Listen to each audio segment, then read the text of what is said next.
warahmatullahi wabarakatuh. Halo teman-teman sekalian, perkenalkan nama saya Li Astari.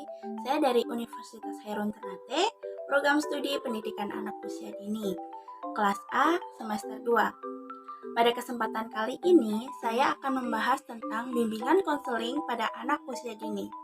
Untuk lebih jelasnya, silakan lihat video ini. Yang pertama itu pengertian pendidikan anak usia dini.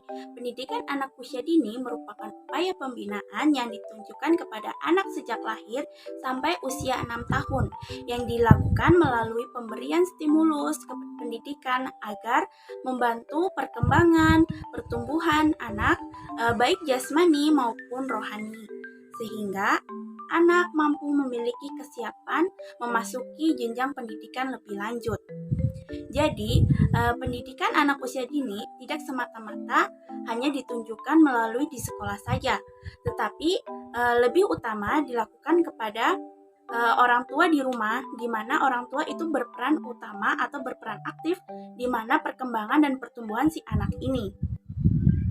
Selanjutnya yaitu pengertian anak usia dini memiliki batasan usia dan pemahaman yang beragam, tergantung dari sudut pandang yang digunakan.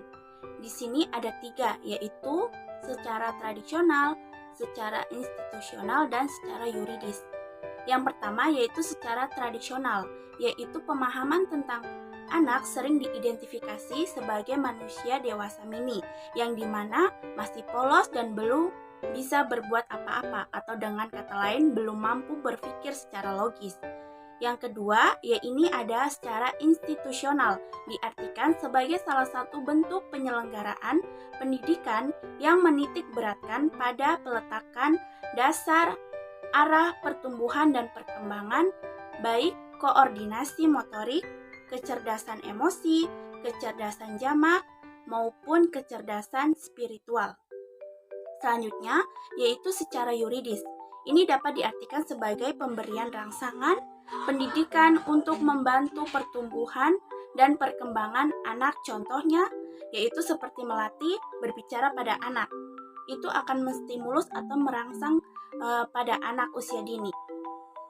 Selanjutnya yaitu bimbingan dan konseling pada pendidikan anak usia dini merupakan suatu proses bantuan khusus yang diberikan oleh guru atau petugas lainnya seperti tenaga pendidik lainnya kepada anak dalam rangka memperhatikan kemungkinan adanya hambatan atau kesulitan anak untuk menghadapi belajar atau yang lainnya.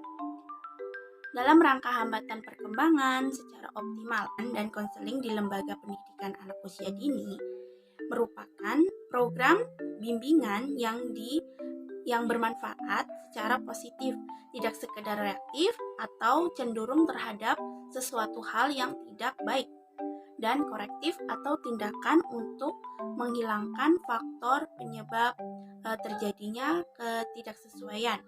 Terlebih lagi jika program bimbingan ini bersifat kontinum, berkelanjutan atau terus-menerus. Selanjutnya yaitu B, tujuan bimbingan konseling pada anak usia dini. Bimbingan konseling pada anak usia dini ini berkenaan dengan perilaku.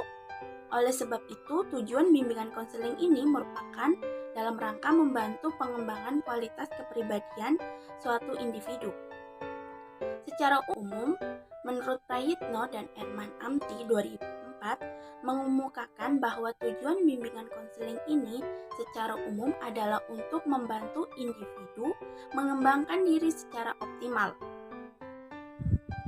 Selanjutnya yaitu C, fungsi bimbingan dan konseling pada anak usia dini. Pelayanan, bimbingan dan konseling khususnya di lembaga pendidikan anak usia dini ini memiliki beberapa fungsi, yakni fungsi pemahaman, fungsi preventif, fungsi pengembangan, fungsi perbaikan dan penyembuhan, fungsi penyaluran, fungsi adaptasi, fungsi penyesuaian, fungsi fasilitas, fungsi pemeliharaan, dan fungsi advokasi. Baik, jadi pada intinya bimbingan dan konseling ini tidak hanya cenderung dikenalkan oleh anak SMP atau SMA semata, tetapi harus ditanamkan pada anak usia dini juga. bukan hanya semata-mata untuk menyelesaikan anak ini memecahkan suatu masalah atau mengendalikan dalam kehidupan sehari-hari atau kendala-kendala yang dialami oleh teman sebayanya. Tapi itu sangat penting untuk proses pertumbuhan si anak tersebut. Baik, mungkin itu saja penjelasan tentang bimbingan dan konseling pada anak usia dini.